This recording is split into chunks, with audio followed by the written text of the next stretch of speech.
না এই কারণে আমাকে যারা ছাত্রলীগপন্থী অফিসার তারা ইচ্ছা মতো ফুটবলের মতো, আমি একটা ফুটবল ডিবি কার্যালয়, আমি একটা ফুটবল ছিলাম, এইটুকু আপনাদেরকে বলি।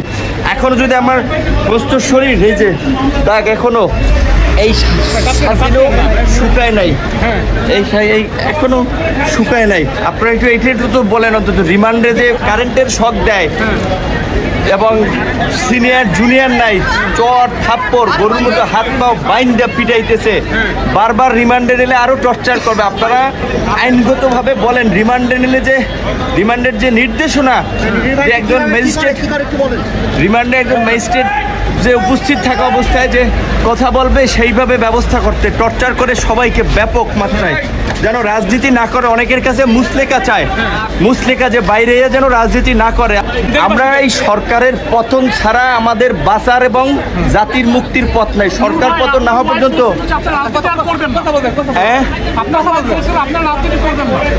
আমাকে তো বাঁচতে দিবেন, আমাকে বলছে পঙ্গু করে দিবে ইলিয়াস আলীর মতো। যদি আমি ওদের আমাকে বলছে যে পঙ্গু করে দেবে, আমার মতো দু একজন নূর না থাকলে তাদের কিচ্ছু হবে না। আমি শুধু এইটুকু বলি যে আমার শারীরিক পরীক্ষা করার দরকার, চিকিৎসা করা দরকার। আমার ইনজেকশন পুশ করছে, এটি কি স্লো পয়জন? যমুনা আছে বলে লাইফ, যমুনা রেফ্রিজারেটর, খাবার ফ্রেশ তো লাইফ জম্পেশ।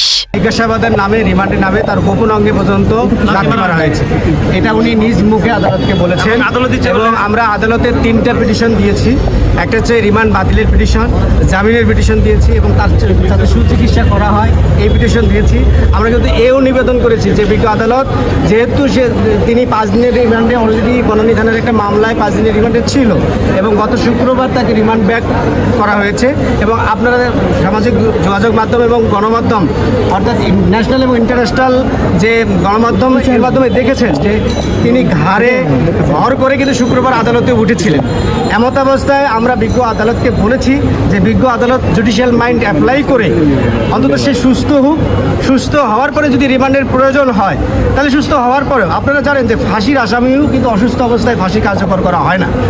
আমরা আদালতকে এও বলেছি যে বিজ্ঞ আদালত যে নুরুল হক নূর কোনো চোর বাটপার কোনো দাগি আসামি নয়, তিনি হচ্ছে ডাকসুর একজন সাবেক ভিপি, ছাত্র আন্দোলনের আইকন এবং উনি কিন্তু এই বাংলাদেশে একটা ইতিহাস থেকে ওনার জন্ম। এগুলো আমরা বিজ্ঞ আদালতে উপস্থাপন করেছি।